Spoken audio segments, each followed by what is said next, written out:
So this form, guys, is basically our recruitment form. So any job ad, because we're getting hammered with recruitment, we just created a form, and this obviously dumps all of the responses into a Google Sheet, and then we can do some filter views and stuff like that on the sheet. So this form is just a general form, got a little intro there, and it's got some information on, hey, we're going to interview you over Hangouts, so make sure you know how to use it. We've got links to positions available.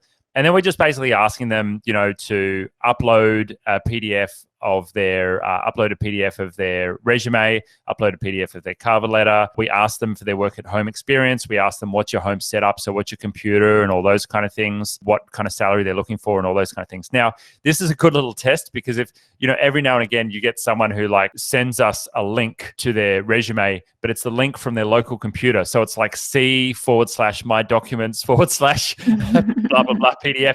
And it's like, shit, if you can't even work out how to put something in Google Drive and link it, then you're probably not going to work out with us. So that's pretty handy. So they go there. Then we do interviews. So let's talk interviews, Reg. Tell me about your experience interviewing. I'm not sure I have any comments to start off with, so I might let you start. What's been the experience interviewing and what's working for you right now? So in interviewing, we have 2 to 3 stages. First, we do qualifications, who have the skills that we need and who is culture fit, who has a good vibe in our company. So HR does that. And then the second stage will be an interview together with a team that he or she will be working with. One thing that we really note during the interviews is we make sure that this candidate or this applicant is culture fit. We're very, very particular with culture. We need to have that employee that has a good attitude, who's responsible, and especially who has integrity and who's accountable. So we go more on that values compared to skills. Skills are second. We can teach and train people on that, but values is really hard to look for a person. And so how do you get that out of someone when you're on the other side of a computer screen? It's like chatting on a person that you want to know. We have this set of questions that we prepared that our team has, but through those questions, you need to dig deeper and you need to know more of that person's experience. Oh, and if he or she answered this question, know more about it. Why is that his or her answer? What I've found is there's certainly a challenge in the context of working with remote team members that you will really need to find ways to drop in with someone, and doing that over a screen is pretty challenging. I think it's like a skill or a muscle that will get better over time, but being able to ask the tough and uncomfortable questions is challenging. And you've really got to be able to do that to understand and to know who someone is as a person. Now, in particular, making sure that someone's on video is vitally important. I think Regina's got some junk in the background, of her place at the moment, so she's off for now. But making sure that someone's on video, vitally important. And as Regina says, asking the tough questions. Now, what about when someone has shit going on at home and they need to have a cry with a coworker? We do those over Hangouts.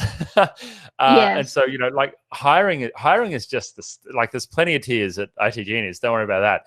Hiring's just the start of the bonds and the relationships that you need to build with these team members. So you've really got to start it there in the interview. And if someone comes along and they're not willing to drop in, be vulnerable, and actually connect with you and show themselves, and we're not asking for the deep, dark secrets, but just to actually connect with you, then they may have trouble working longer term, because you need to have someone who is a very strong communicator about how they're going personally, and also with the work stuff as well, just to be able to work if you're not in the same place. And this is going to apply for those of you that have businesses with staff that are now forced to, potentially work remotely or work from home right now. And Anita, I'm thinking about you. You're going to have to learn how to do this yourselves. Like the first week or two, everyone's on Zoom or Hangouts and having a great time. It's like, whoa, isn't this fun? And I'm working from my kitchen table. But then, a few weeks in or a month in, it's like, oh, I'm feeling isolated, or I'm feeling shit about this today, or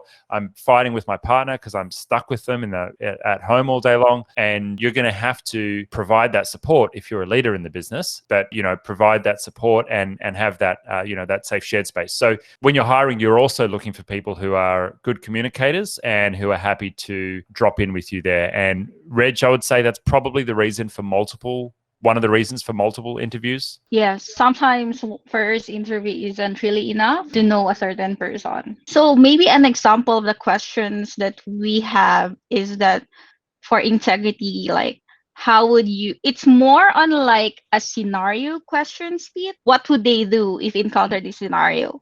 So for example, how would you react if someone from the company asks you to be unethical, right? So if Cool. you saw your co-working doing something dishonest, what would you do? Those Nice. things like that. It's really hard questions, but at least you will know the people, like their first reaction. What will they do? Yeah, that's great. And you do it once you've created a really safe space. So if they're gonna like fall on their knife, like that's the time. Yes. My favorite interview question of all time is, what's the worst thing your previous boss or previous coworkers would say about you? And it's a trick question, because if they say, and look, sometimes you'll get a bullshit answer. They'll say, oh, I'm so hardworking, I'm just such a perfectionist. And you say, no, give me the real answer. What's the worst thing? And or the other way of asking that is, what's the worst thing that you've done in a previous role? Like what's your worst moment? And some people will say something like, oh my God, you know what? I messed up this order, excuse the French. I messed up this order and it cost the company $5,000. And I felt so embarrassed about it. I felt really shit about it. And, it was a really bad thing. We got through it. Thankfully, the boss was forgiving, blah, blah, blah, right? That's a good answer. They've shown vulnerability. They've shown that, that there's genuine regret and blah, blah, blah. Every now and again, someone will say, oh, you know what? Like, I showed up to work drunk, like I didn't have my life together. I stole money. And it's just like, nah. So that's a trick question to filter out the doozies. Or, I slept with the boss's wife. I don't know. Something wild. All right, cool. Let's move on. Okay, payment and terms. This is a good one, but I want to go through employment terms and share what we do for employment terms. So there are many ways of doing this, and I'll preface this by saying I'm not a lawyer, I'm not an accountant, so you will have to get your own advice. I'm just going to share what we're doing. We have chosen not to incorporate in the Philippines. There are a number of labor laws which can get really sticky. To set up a business bank account there, you have to hold, I think it's $10,000 or $20,000 in the account at all times. So you can never go under that just to get the payroll system set up in your business account. And the silly thing about that, why I feel uncomfortable about that, is that money is not insured. And also you're effectively propping up the Philippines banking system. And that just stinks for me. So that's one reason not to do it. But there's a lot of overhead and paperwork to go and do that. Now, if you want to rent an office and put all your staff in an office, you're probably going to have to bite the bullet and do it. We have some recommendations through some friends of who can help you set up those things. But we're working from home. And so our team are, on a technical basis, international contractors. So they're internationally contracted to itGenius. Now, the team that you pay, we pay them via TransferWise, and we pay in Philippine pesos. So we pay in the local currency, and we use an app called TransferWise to make those payments, which means that we take on the risk of the foreign exchange as a business. We don't put that onto our staff. That is my recommendation, and our team love that.